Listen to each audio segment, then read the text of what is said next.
Көзілі күн ел күзгісі.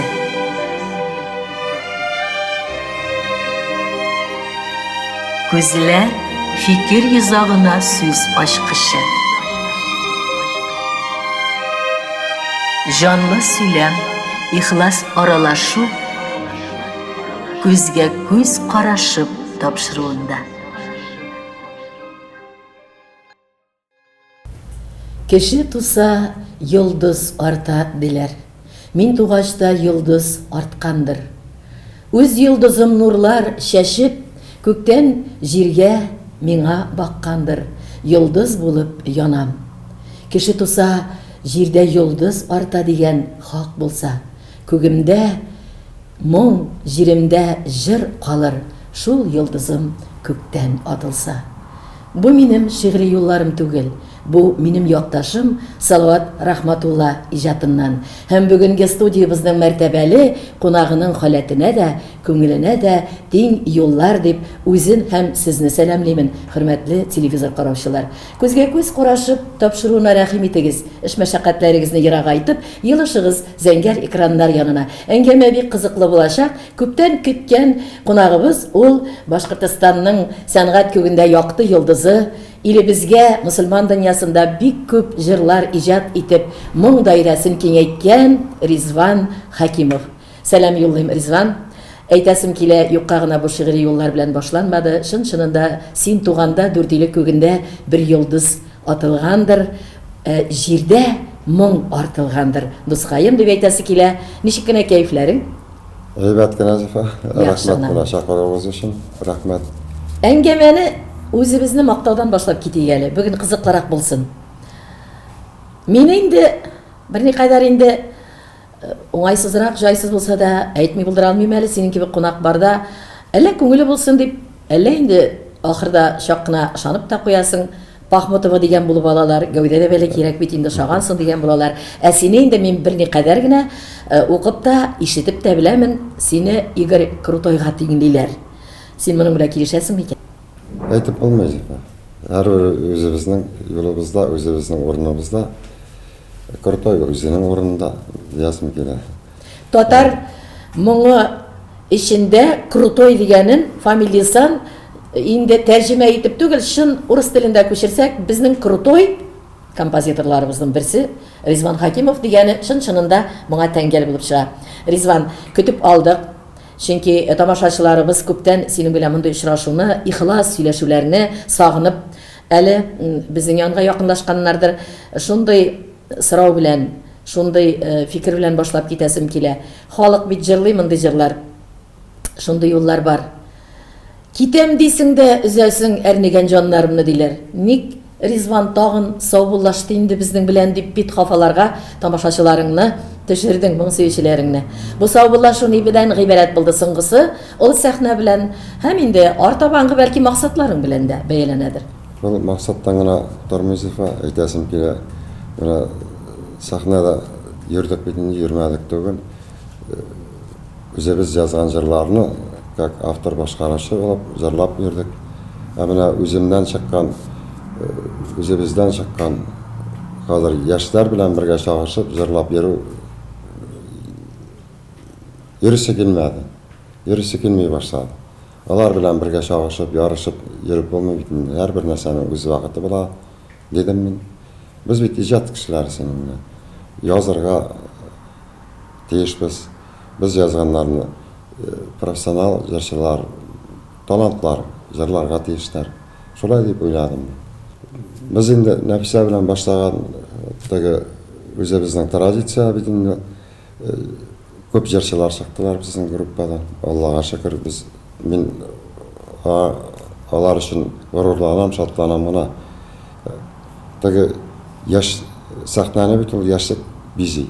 Без үзебез дә яшь чакта теге сәхнәгә чыгарга ашкынып дип торадыр. Менә күп яшьләр сәхнәгә чыга алмыйлар, күп талантлар яшьләр теге сәхнәгә чыга алмыйлар. Аларга поддержка кирәк, не кирәк. Менә 10 кеше җыйдым. Аларга бит түләргә дә кирәк, Зифа. Аларны ашатырга кирәк, син әйтмешти. Теге акча өчен генә теге эшләсәң, ул берничә кеше җыелып эшләргә була. Минем шундай воспитание булгандыр инде. Менә әле 10 талантлы егетләр, кызлар җыйдым. Бик талантлы яшьләребез. Һәрбер чыгышларын алкыштап каршылар, алкыштап узаталар. Мин хәзер сахна артыннан гына карап торам аларны. Бөтенләй сәхнәгә чыкмыйча. Фатиха сүзе белән чыгам. Кайбер җирләрдә инде әйтеп балалар без аны үзен көткән иктегеләй булай дип. Ну бер сахна белән саубуллашу концертлары үткәргәч, хәзер ничек мин үземнең концертларны бирмим. Сахна белән саубуллаштым. Менә аларның шундый чыгышларын карап. Материал дигәннән җырларыбыз күп. Яңа форматта, яңа тавышта, яңа исемнәр чыгачак бит инде Аллаһы бирсә. Шуның белән Әле димәк, яңа исем астында, яңа исем ул исемгә тукталачакбыз әле. Бу заманында бик мөгъҗизә булган заманнарда да җыр театры Хакимовларның булганда да ул исем Нәфисә уртада булган, Ризван ничек уртада Нәфисә, ул исемгә әле без бүтән яклап та киләчәкбез.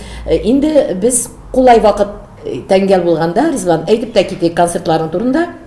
Димәк, Башкортстан буйлап әле алып чыгып киттең бу яшьләрне. Әле йөрисез, кайларда буласы билгеле ме? Әллә инде сез игълан итә барасызмы? Үзеңнең теләгең? Барабыз, әле бик күп җирләрдә булмадык без. Әле шушы группаның ул шамара эшлисең бит. Шо менә инде Уфага әле керергә иртәрәктер дип уйладык. Бер арада шуннан сезон биткәнче кереп калайык дидек. Кеше эшли дип теге торсаң, вообще күрсәтәрмисең үз эшеңне. Шуңа инде без Уфага керергә уйладык. Февральнең 16-сы, 17-се Аллаһы бирсә, программабыз әзер. Бик халыкка ошый торган программа килеп чыкты бу. Димәк, әле ныклап якыннан яңа төркем белән танышу теләгендә булучылар бар икән. Шул көннәрдә калган фәһемле нәрсәләрне шул концерт вакытында күрәчәкләр. Шулай булса. Инде мин әле тыңдалмыйча әле сине тыңлап киттем.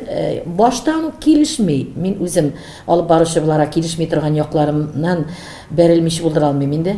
Сиңа бүген алып баручы Дилбегә бит минем кулдарак инде. Ризван ничек тә булса түзәргә дә туры килә инде Ризванга бүген килешмәсә дә. Ләкин мин килешмим бер әйбер белән.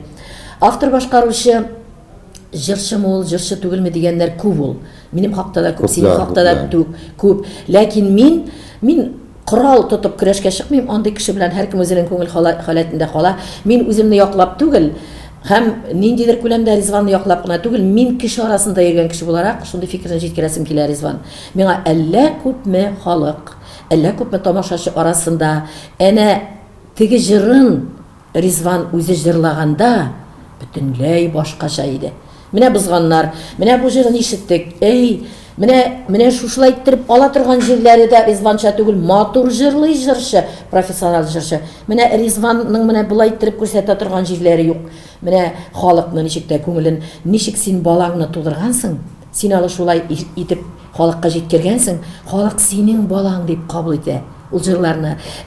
Интерпретация дибез, музыка телендә дә бар. Бу сүзне кулланып була. Әлеге тапшыруда төрлечә үзләренең мелизматика, үзләренең бирә торган мөмкинчелекләре белән тавышының үзгәртеп тә, бәлки матуррак, диапазон ягында да матурлабрак та бирә алу мөмкинчелеге техник яктан да бар. Ләкин ул Ризван җырлары, ул Ризван җырлары инде. Кем җырласа да, кем җырламаса да, бөтенесен үзе генә җырлап торса да, алар барыбер бүгенге кебек шулай ук популяр булырлар иде. Ризван, чынлап та менә хәзер инде кайтып китәсе килә ераграк елларга. Бик күпләр беләләр, мин инде бу тапшыруда синең белән очрашканда бик сагынып көтеп алдым, үземдә вакыт нәрәм итәсем килми. Дүртөйледән икәнен дә беләләр, башкаларын да, ләкин инде шак-шак кына тукталып шул аралыктан китәсе килә. Менә Дүртөйле яклары бит туып үскән якына түгел, эшләп киткән җирең. Хезмәт башы алган юлың. Аннары Нәфисә белән, минем сабакташым белән бергә матур итеп шунда очрашкан. Аңа тукталырбыз әле ул вакытларга. Аннары шунда гаилә корып, соң булса да яңадан сизеп, авылда гына калырга түгел, үсәргә кирәк дигәнне аңлап, беркем ярдәм итмичә шәһәргә күчеп китеп, университетлар тәмамлап, югары белем алып, дәрәҗәгә, биеклек дәрәҗәсенә чыгарга шушы кадәр тырышлык юлында, хәтта син коммуналь хуҗалыкта эшләгән вакытларыңны мин беләм, хәтта беләм слесарь булып эшләгән вакытларыңда беләм, һәм шушы хезмәтең аркасында беренче фатирыңны үз көчең белән алганыңны да беләм. Ул фатирда үзем дә булганым бар, мәрхүмә Нәфисә исән чакта да. Менә шушы тырышлыкларны әйтмичә китми мөмкин түгел, һәм кичкенә чагыңны хәтерлисе килә. Кичкенә чакта ул Ризван ничек булды икән? Шулай бит телевизор караучылар. Кайсы вакытыңнан үзеңне хәтерлисең? Бу сорауны биргәннәр бардыр инде. Гармун алып, җырлап уйнап утырган вакытларыңны. Шулай да син уйнагансың, җырлагансың, шунда ниндидер ишеңдә кортың уйнап торган җырга якын булырга. Шулай да автотранспорт юлын сайлагансың баштарак. Әмма үзең бәхти гайсың кебек буласың килә дип бәлки чакта хыяллангансың. Мин бу хакта әзрәк хәбәрдармын, әйтеп үтәлем. Ол бәләкәй чакларны искә төшерсәң, Зифа, теге әткәйдән әткәй безнең иртә ташлап китте, Фин сугышы ветераны булып, 46 yaşında mərhum oldu. Әнкәй безне 7 баланы bir үзе тәрбияләп үстерде. Эшләп үстек. Ул вакытта теге гармун алырга акчасы да булмагандан гармун юк яны. Кешегә барып теге гармунда өйрәнеп йөридерик бит инде. Я әнкәй күршедән баян алып чыкса, аны сугыша теге абыйлар белән 5 минут сен уйнайсың, 5 минут мин уйнайм. Теге 5 минут соңга калса аны сугышап китәдер бит. Әнкәй ул баянны яңадан аладыр, яңадан күршегә кертеп куядыр. Ватылгалагын чәйтеп бирим дип. Ай, кеше гармуны бит ул. Шундый вакытлар булды. Аннан эшли башлагач инде үзебезнең эшләгән акчага гармунын да, баянын да алып үзебезнең инструментлар була башлады. Менә шундый тырышлык белән, шундый сәнгатькә ни булгандыр инде. Чынлап та мин теге бәләкәй чактан үскәч бәхти яшин балам дип хыялланам. Бәхти яшиннар Фәрида апа белән безнең өебез клуб каршысында гел фатирга безгә төшәләр ядыр. Фәрида апаның аны күз алдымда мин аңа ияреп, ус чишмә суларына йөридер Фәрида апа. Менә квартирга йөргәннәр бит инде авылларда. Менә шундый вакытлары бар. Бәхти абыйның мин талантына гашыйм. Хыялланадым мин үскәч бәхти яшин балам.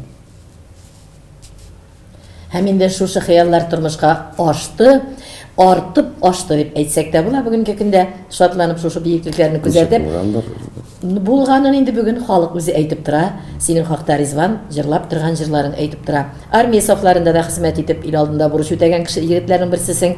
Шул вакытта безнең барыбызда иң яраткан җырың туган булган икән. Елама ярсыма. Мин бу көннәрдә генә әле син кунакка килергә булгач, интернетка кирип караштырдым. Мин белмәгән яклары, серлерәк яклары бар микән Ризванның Хакимовлар гаиләсе хакында дип инде. Шунда күренеп кенә калды. Теге без елап тыңлаган җыр армиядан кайткан икән. Нинди тәэсирләр сине бу җырга тәргиш ясады? Ничек ул җырны син армия сафларында? Мәхәббәт. Әйе, сөйләп Беренче китәләр. йөргән кызым бар иде. Шуңа багышлап язылган җыр, ул иң беренче җырым. Шул җыр инде ничә поколение җырлыйлар аны. Фәдис башлаган иде ул җырны җырлый. Bundan buna Yılgaksın аны яшьләр стилендә ясап, яңадан гомер бирде ул җырны.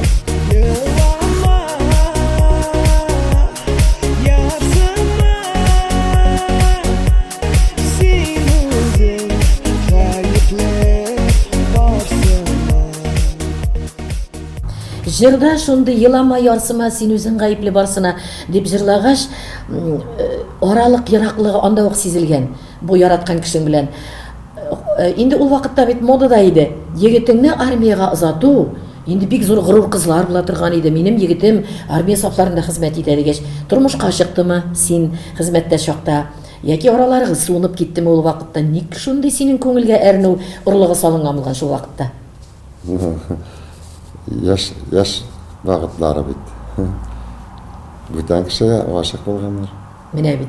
Әй. Белгән булса шул вакытта Резван Хакимовның киләчәктә нинди Резван Хакимов буласын. Безнең алда өстәлебез туп-тулы шундый матур фотосурәтләр. Искитәрлек. Монда карасаң, бер карасаң, арка үзәкләрен ишеп китә. Шул кадәр шибәрлек белән шул яшендә генә якты дөньялардан киткән Нәфисә иң матур, иң гүзәл чагында. Икенче яктан карасаң, нинди зауык белән ул вакытта бик юклык заманындагы киемнәрегез, концерт киемнәре тигелгән булган, бер-берегезгә карашларыгыз, бик матур фотосурәтләр калган.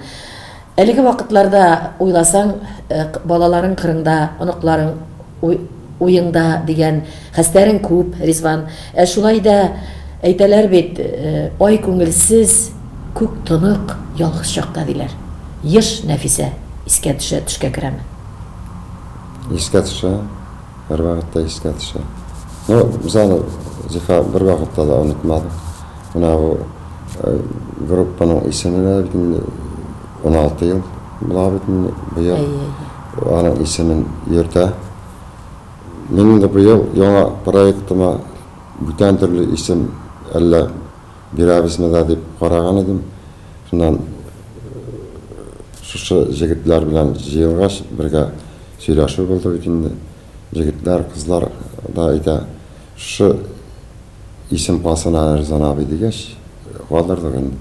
Bütün халыкта хуп күргәндер дип уйлыйм. Бигрәк тә балалар, оныклар алдында йөзеңнең яктылыгы, шул исемне, бу хәтерне яңарту. Концерт куйган көндә әйтелми калмый дигән сүз бу исем. Шулай бит. Һәм концерт буласы җирдә афишаларда ул исем. Димәк, һәр вакытта Нәфисә хакында хәтер яңарып тора, яктырып тора дигәнне аңлата. Һәм инде шул минутларда гына искә төшәсе килә. Менә мин укыган вакытта телевизор караучыларыбызга да кызыклы булыр. Шундый җитез хәрәкәтле, уңган, оста бөтен яклап та без бер ай кызы Нәфисә белән бергә укыдык. Бер квартирада торгансыз бит. Бер фатирда тордык. Аннары бүлешеп ашадык без бер икмәкне. Авылдан без алып киләбез бит күчтәнәчләр. Һәрберебез 4 илгә кайта Нәфисә, бер айга кайта Нәфисә, мин әнигә ул күчтәнәчләрне уртага салмыйча без шәйдәшми торган идек, ашамый. Ул вакытта без укыганда тулай торак булмады. Бик авырлык белән без фатирда йорт хуҗаларына гел булышып, ирләрен җыешып, иртәнге 6ларда билемебез булмаганлыктан фортепиано классын алып калыр өчен билемебезне камилләштерер өчен дәрес башланганчы без бара торган идек, класслар алып калырга, әзерлеккә бара торган идек. Менә шулай матур итеп укыдык. Шуннан соң инде ишеттек, Дүртөйле якларына һәрберебезнең үзебезнең распределение дигән әйбер бар иде. Нәфисә китте Дүртөйле якларына һәм Исмаил авылында музыка мәктәбенә. Артабан инде син сөйләп кит әле. Беренче күрдең, беренче кат күргән бер вакытта онытылмый ул. Шулай бит Резван. Ничегрәк күз алдында тора пәйда булганы Нәфисәнең? Мен ул чагында безнең культура йортыбыз 2 этажлы. Әле музыкальный школа юк, бүтән кружоклар эшләйдер, менә духовой оркестрлар, укытучылар Дүртөйледән килеп укыталар. Мин үзем духовой духовой музыка белеме буенча Тынлык Крал оркестры. Шунда уйнадым мин. Нәфисә иң беренче распределение инде безнең авылга баян классы ашарга килде бит, музыкальный школа ашарга килде. Шунда күреп калган, күрештек, таныштык, шундан шулай булды. Резван хәтле Резван, минем белүемчә, әле яңа гына мин аны укып кына белдем әле. 2 ел дуслашып кына йөреп, һаман да әле килешү булмаган димәк. Озак кына бит артыннан йөгергәнсең Нәфисәнең, шулаймы Резван? Озак кына йөрдек. Озак кына булып киткән 2 ел булгаштың, шулаймы? Бер авылда булгаштың. Егетләр арага кирип булашып караганнардыр инде. Син ул вакытта инде гайрәтле генә егет, авылның гармончысы. Әллә җөрәт итмәделәр. Мен Зифа спорт белән заниматься иттем. Мин үземне армияга киткәнче әзерләдем. Әзерләнеп киттем мин. Спорт яраттым, спорт белән заниматься иттем. Мин армиядан уже кайтканда беренче разрядный боксер булып кайттым. Беренче разряд лыжник булып кайттым. 35 яшыма чаклы дөресен әйтергә кирәк. Аны барса да белеп тора. Тәмәке дә тартмадым, аракы да эчмәдем. Шуңа бит, әйе. теге жігітлер, мен біраз жерге айтсам, жігітлер, конечно, Нәписе артынан теге йөргә тырышып караганнар. Нәписе айтады инде, мәрхүмә. Как сені көрәләр? Берсе юк. Си белеп бетәләр. Ай, артыма борылып карасам, ди, берсе юк, ди. Шундай матур вакытлар аралыгында ничә ел яшәп калынды булып чыга Нәфисә белән.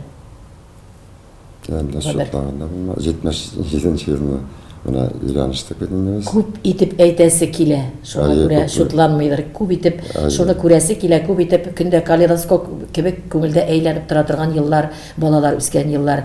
Шул кадәр авыр кайгы килде гаиләгезгә. Шундый зур югалту булды. 4 ай ярым хастаханәдә булырга туры килде. Шул кадәрлек авырлыклар белән яңалардан җыйдың үзеңне, яңалардан җыеп бастың да, мин беләм әле хәтердә синең үзең әйткәне беренче тапкыр мин ул вакытта ул концертта булмадым.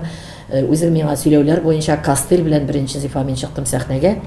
Анда син алып бардың бит. Шушы концертта син чыктың бит кастель Әйе. белән беренче тапкыр. Әйе. Менә шушыннан соң яңа тормыш Нәписәнең башланды. Хәтер кичәсендә бергәләп үткәрдек. шул вакыт аралыгыннан байтак кына вакытлар үтте. Балалар бар, шатланып яшисең. Менә бүгенгесе көнне Нәфисә шатланып торадыр. 4 оныгың шалкан кебекләр. Әле генә тапшыру алдыннан мин хәлләреңне сорашып алганда, бәләкәчләремне йөгереп барып сагынып, яратып чыгып китмәсәм күңелем булмый, сагынып торам дип әйттең шулай бит. Берсе Илнарыныкы bir малай, bir кыз.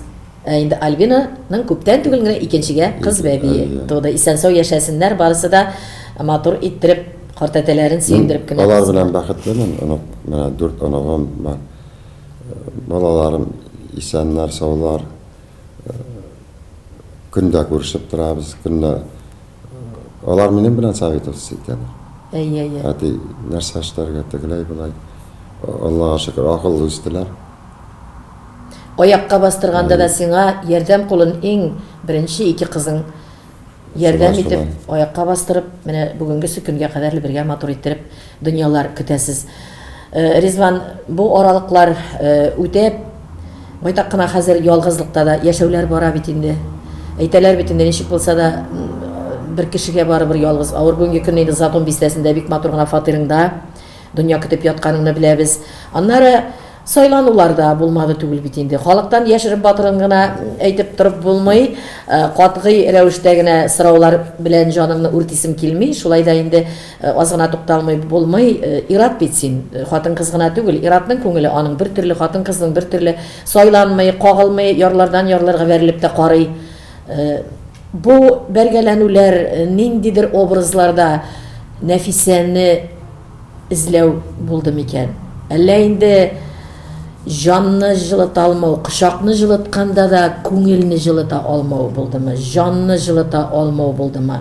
Менә ниндидер яклап синең таләпләргә тәңгәл хатын-кыз ни өчендер әле йортыңда, илеңдә, күңелеңдә пәйда булмады. Моның ни сәбәбе бар? Шулай да менә әлеге минутта тын алмыйлар телевизор алдында. Бу сорауга җавапны барда көтә. Эшләрем күп булганды. О, 5 минут өйдә утырган кеше түгел бит.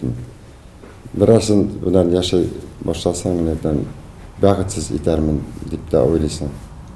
Теге ул бит семья булган шәһәр вакытта бергә булырга кирәк. Шулдар димәм. Шулай да сиңа өметләрен баглаучылар да булды бит инде. Исемнәрен бүген әйтеп Булды. тормыйбыз. Булды. Өметләрен баглаганнарның күзләренә карап әйттеңме? Булдыра алмыйм. Кайбер кеше бит инде еллар буена алдап яши. Кайбер кеше өметен аклыймы, акламыймы? Янында бар ул барлыкка, әмма юк ул үзе. Шулай бит. Син төрлечә халәттә була торган кеше. Бер карасаң син пессимист кебек, икенче карасаң син оптимист кебек. Шуңа күрә синең яныңда булган хатын-кызга бик үк җиңел дә булмый торгандыр, Ризван. Шулай да син күзгә бәреп әйтә торганмы андый вакытта? Менә сынап караганда да хатын-кызны юк инде кызлар булмый, булмады инде дип. Әллә инде шып кына таю ягын карый торган егетләргә үзең кертәсеңме? Юк.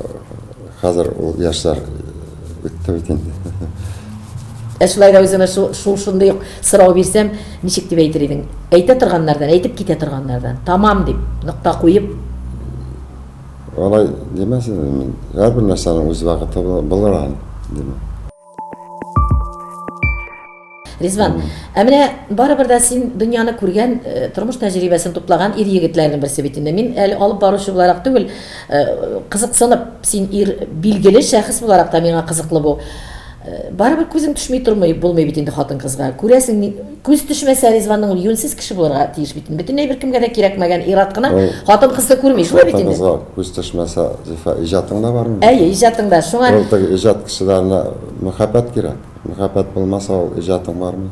Әнә минем сорауга якынлаштың. Еш гашык буласыңмы син? Әллә синең мавыгы гынамы? Еш гашык булмыйм. Булсаң берәгәйле. Әйе, булсам берәгәйле булам, шул гадәтем бар. Әгәр дә мин шундый сорау бирсәм, Сикереп йөргән кешене яратмыйм үзем. әгәр дә шундый сорау бирсәм, гашык булу белән мавыгы арасында, ул бит әле берләшеп киттем дигән сүз түгел. Мин әйтмим, гашык була, мин бит катгый рәвештә бөтен иратлар өчен сөйләп утырам. Мин бүген Ризван ялгыз булган өчен генә бу сорауларны бирмим. Мин бу бөтен иратка кагылышлы, шулай бит. Гашык булырга беркемгә дә беркем дә кумыш буламый. Күзләр һәркемнең үзенеке, колак һәркемнең үзенеке, шулай бит.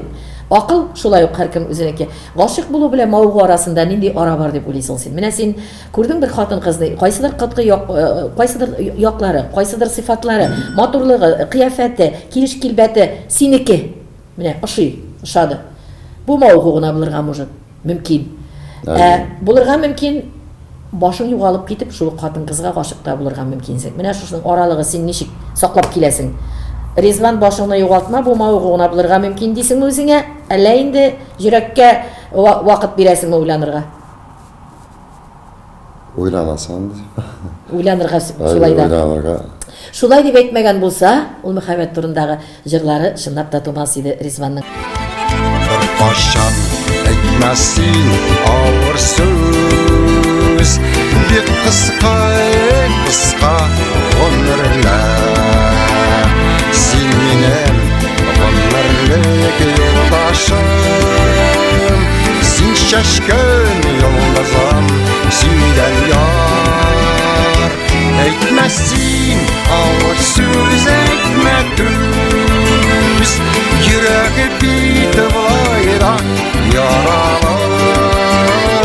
Җырларны шаулатып җырлыйсың, гөрләтеп яшисең барады. Чынлап та мәхәббәт җырчысы буларак башка композиторлардан бездән аерылып торасың. Мин сиңа хәтта әйткәнем дә бар, туган теленең берләшеп бергә җыенында Ризван һаман без катайып барабыз, без әткәй-әнкәй турында җырлыйбыз, туган турында һаман җырлыйбыз. Ризван һаман мәхәббәт турында җырлый дип. Бу мәңгелек изләнү кебек. Шулай да син бер генә дә рухын кимсетәсем килми Нәфисәнең, ул синең йөрәгеңдә мәңгелек. Шулай да син алда гомерлек үз кешемне табармын дип яшисеңме? Яшим. Ышанышың бармы? Бар. Ышаныч белән яшим.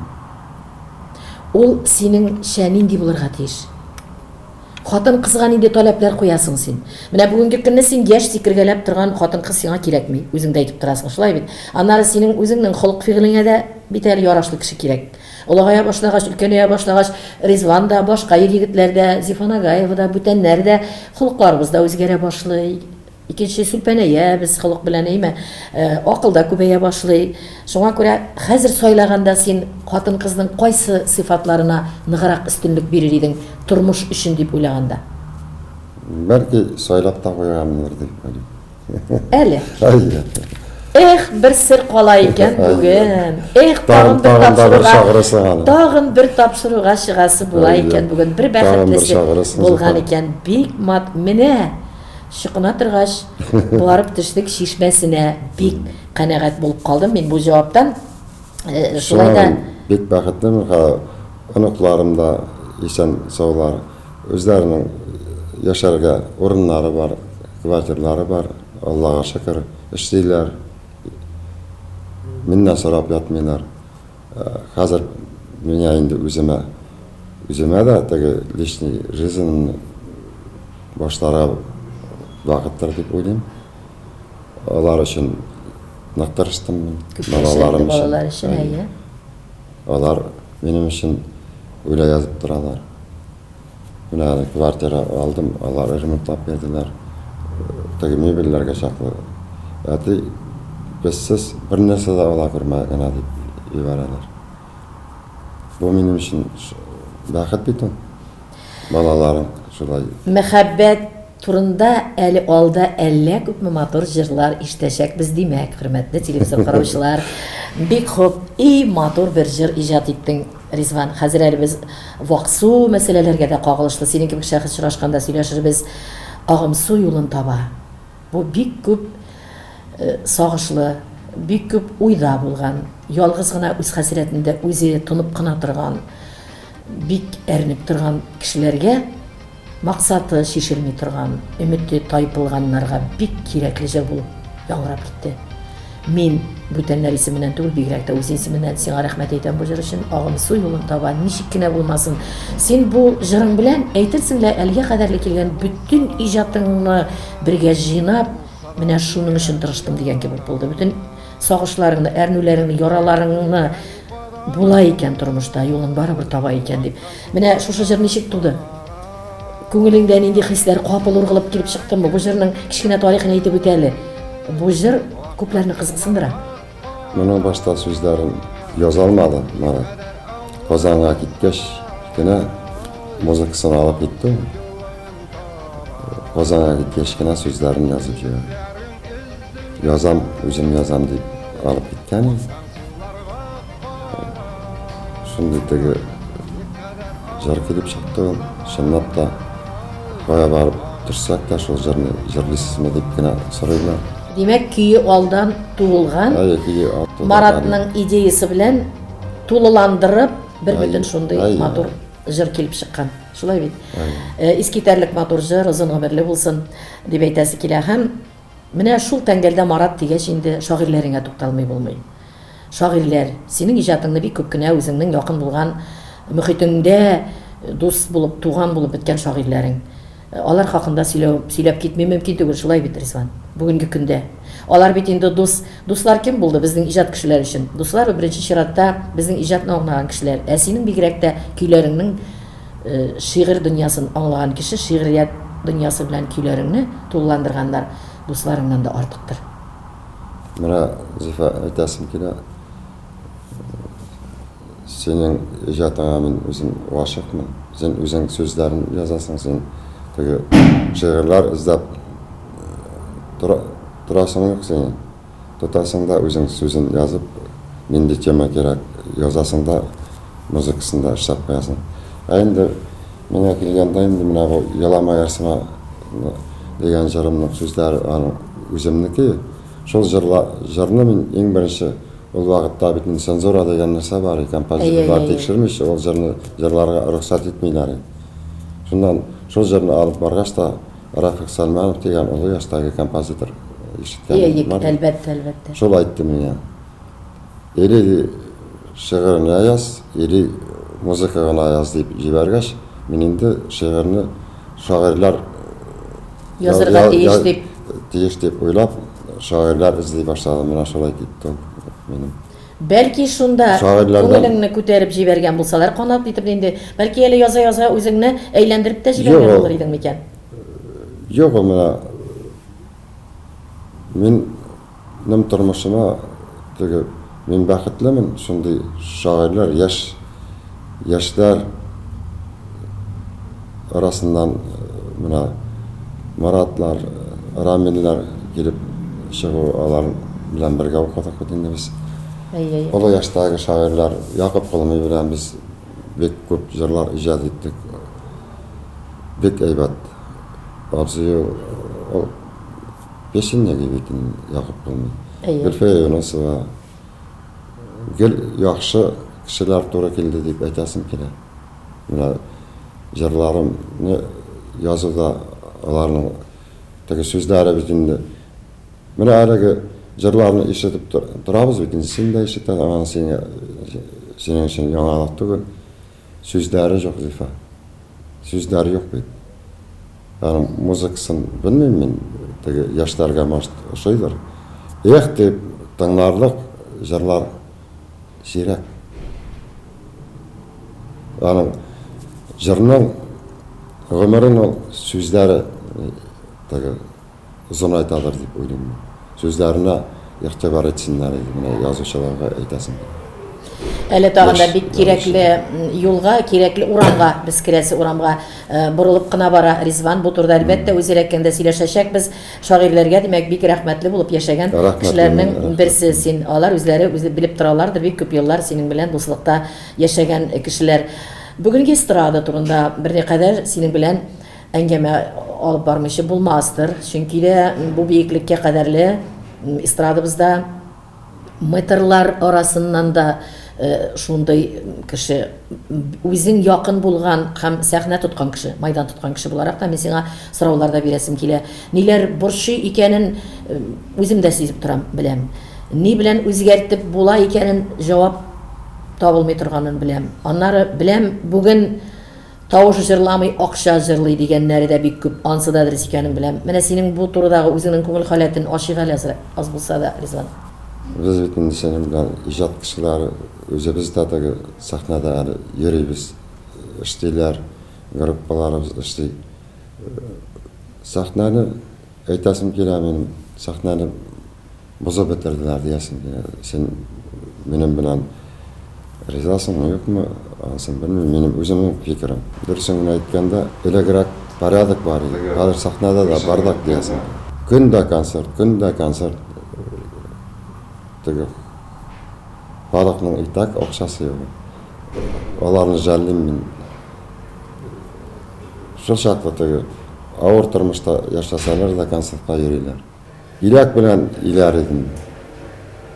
Шыл шақлы қадыр көбәйділер, аның жырлаушылар да бар. Тегі яшы түгіллері де сахнада диясым келе. Сахна бетіл Элеграк порядок бар, маршрутный лист бирәләр. Хотя бы шундай ниләр кертсәләр, әзрәк. Сәхнәнең тәрбияләү дигән мөхите бар иде. Воспитательный бер нәрсә юк. Тәрбия, ул бит бик Кешеләргә дип нәрсәләр генә сөйләп бетмиләр сахнада.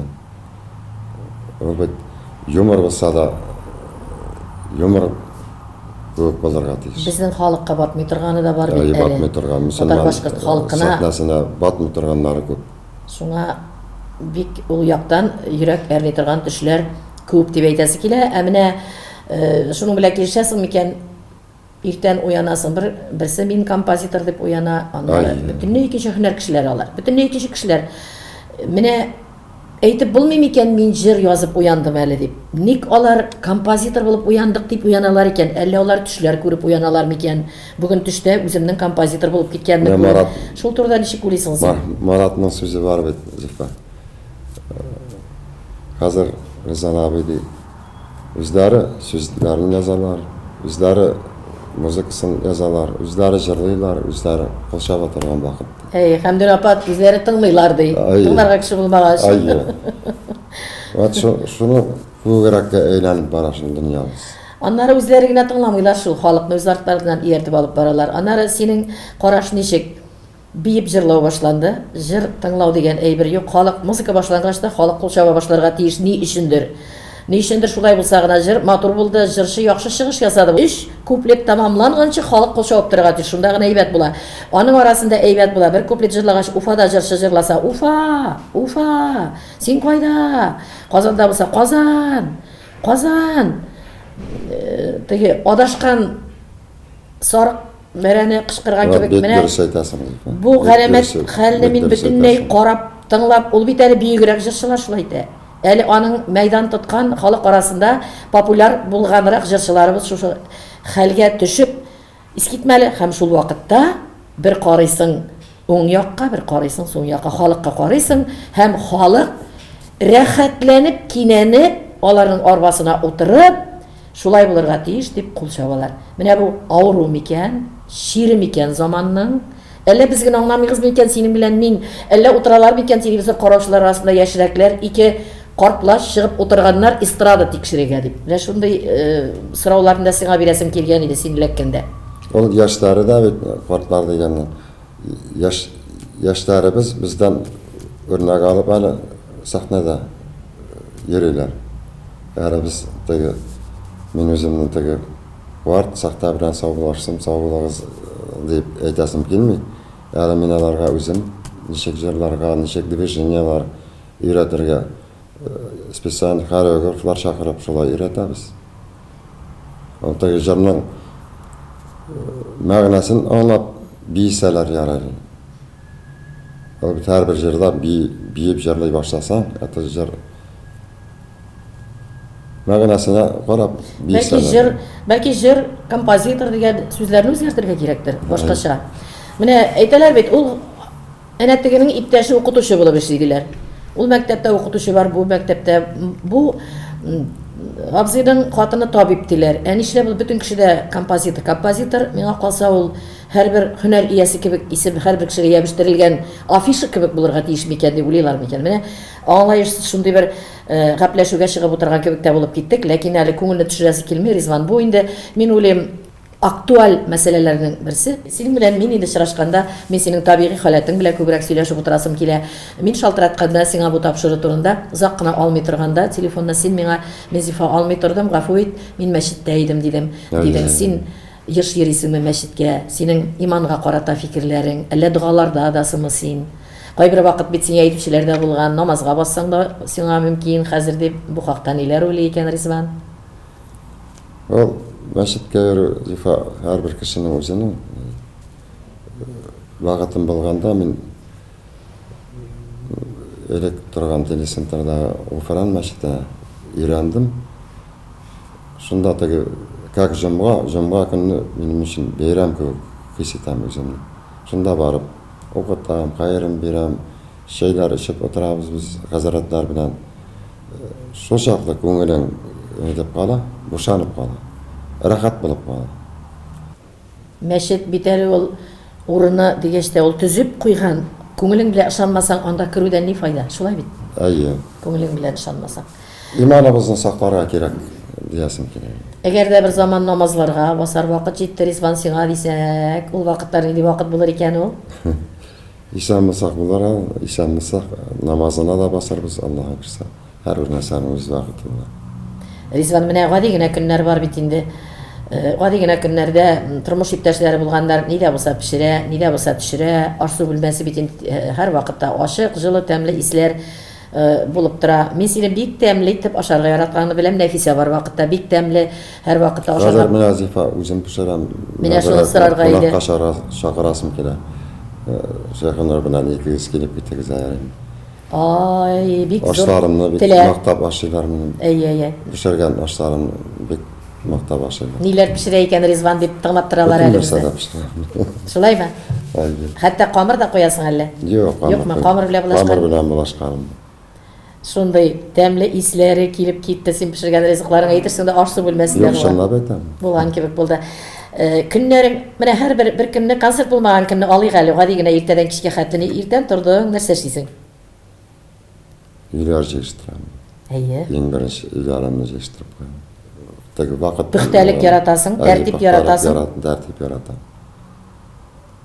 Аннары Иң начар гадәттер ул минем теге җисталык яратам. Теге кайбер хатын-кызлар да андый нәрсә хас булмаганнары да кызганычка каршы бар. Шуңа да инде мин теге бик сайланам. Тормыш иптәшенең мөһимме җыр дөньясы, сәнгать дөньясында Юк, мөһим. һөнәрмән булу Мөһим түгел. түгелме сиңа? Түгел. Миңа калса син Нәфисәдән соң, Аңларга тиеш. миңа калса син Нәфисәдән соң бер вакытта да җырчылар арасыннан мәхәббәт эзләмәдең кебек. Юк. Юктыр кебек тоела. Әлегә көнгә кадәрлек булган бик күп кенә максатларга ирешкән Ризван Хәкимов. Үзең белән канәгатьме Ризван син бүгенге көнне? Нинди әлегә кадәрлек ирешелмәгән биеклекләрем, максатларым бар дигән, хыялларыңа якынлашмаган хыялларың бар микән синең? Ходай артыгын бермәй. Ходай бергәнгә канәгать булып яшим, Зифа. Аш түгелбез, шара түгелбез, Аллаһка шөкер. Торырга йортыбыз бар, менә дигән. Тырыш булдык. Шул тырыштык аркасында яшайбыз. Теге Западта яшаганбыз, без син дә, мин дә авыл ниләрендә концертлар қойып йөрмәсек тә. Законнар юк бит ул бездә. Берничә җыр өчен яшап, рәхәтләнеп яшап ятар идек. Үзебезгә шабырга кирәк, йөрергә кирәк, концертлар оештырырга кирәк, программа эшләргә кирәк. Шул мәсьәләләрне. Аны авторский право дигәннән инде. Ул аның белән дә яшап булмый бит инде. Аның белән дә яшап булмый. Күбесе урлап, җырлап йөриләр бит җырларыбызны. Мен Казанда җырчылар җырлыйлар. Кем җырлаганын да белмим. Казанга барып, йөреп булмый, ай сайын йөреп булмый. Авторлык оешмасына да бит барысы да рапорт бирә торган түгел әле. Түгелләр. Күп җырлар турында беленми дә. Алар әйтмичә дә җырлап йөриләр. Авторларны әйтмичә дә җырлап. Алай гына да түгел әле ул Ризван. Хәзер балдагы җырымны җырлыйм дип җырлыйлар. Үзләре язганнар, үзләре җырлыйлар. Шул җырсының җыры икән дип әйтәләр. Әйтәләр инде, халык шулай дип уйлап куя. Ләкин стиль дигән әйбер бар. Менә син яңа җыр язасың. Радио, машинада китеп барабызмы, авылга кайтабызмы? Әле мин беренче кат тыңлыйм. Кимдер җырлый аны. Мин әле үк хәзер үк әйтәм. Бу Ризван җыры дип. Һәм шулай булып чыга. Стильне бер ни белән дә бутап булмый. Бер кая да яшереп тә булмый. Кем урлап җырласа да, Ризванның үзен урлай гына алмагач, иптәшләр, Ризван була алмыйлар инде алар җырлап та. Шуңа күрә дустымны чакырып мактап утырганнан гына түгел, чөнки ул бу матур фикерләргә лаеклы. Инде дә бу дөньяда курка торган күлмәкләр дә тузган инде. Хәзер инде сәясәттә дә ул кадәрле түгел без. Берникадәр үзебезнең мәнфәгатебезне кайгыртып дөньяны күтәрдек, алга алып бардык. Курку бармы синдә? Ни алдындадыр? Нәрсә алдындадыр? Нидән курку булырга мөмкин Ризван йөрәгендә? Biz үскәндә бит инде киләчәгебез бар дип үстек. Киләчәгебез юк күп Зифа. Балаларыбыз өчен куркам. Киләчәкләрен ничек булыр икән дип куркам. Тапшыруыбызны шул кадәрле матур итеп ахырына якынлашып килгәне сизелә. Бик зур рәхмәт әйтәс килә Ризван килүеңә. Әле олыгаю дәрәҗәсе керми дә килми дә әле. Әле сиңа да миңа да дип әйтәс килә. Күбрәк эшлибез, күренеп тора, күбрәк эш кушабыз үзебезгә, күбрәк эшлеклелек белән мәшгуль. Бу бик яхшы дигән сүз. Инде матур гына җылы хәбәрләр дә үзең әйткәч, алда димәк әле якты өметләр, якты хәбәрләр булачак синең турында. Утрасы бар әле. Тагын бер утрасылар булачак. Әле шундый өметтә калдырыйк. Мин инде сиңа мондый фикерләр белән эфирдан озатыр идем. Пәрәүзләр битне безнең дөнья. Сызланырлар яралар тәнеңдә. Мин картайдым әле димик һаман. Мин егетләр кебек әле дә дип кайнар йөрәк, дәртле күңел, гомер дигән шәмнең соңга катлек сүнгәненә кадәр җырлап калырга. Шундый теләктә саубуллашам үземнең бик якын итеп чакырып алган дустым, яраткан композиторыбыз Ризван Хакимов белән һәм сезнең белән. Хөрмәтле тамаша кылучыларыбыз. Бүген сезгә күңелле булгандыр, матур гына фикерләргә бергә тукталганбыздыр. Кайбер җирләрендә әйе дип баш кагып утыргансыздыр. Кайбер җирләрендә бәлки килешмәгән җирләре дә булгандыр, ләкин мин белән тансык тапшыруларның берсе туган телдә һәм әйтәсем килә. Алдагы тапшыруларыбызны онытмагыз. Җомга, якшәмбе, сишәмбе көннәрендә һәр даим чыгарылышта Ризван яки башка кунакларыбыз урынында сезнең якын кешеләрегездә урын алуы мөмкин. Әйтик, әти-әниләрегезнең юбилей тантаналары, тормыш китапларын актарып багышлый алабыз. Матур-матур шәхесләрне ача алабыз. Һөнәрмәннәр яки эшкуарларның хезмәтләрен таныту ниятендә дә бу тапшыру аша үзләренең эшен яктыртып, халыкка якынайту изләрен, юлларын таба алабыз. Моның өчен тапшыруга киләсебез бар дип туган телгә мөрәҗәгать итә аласыз.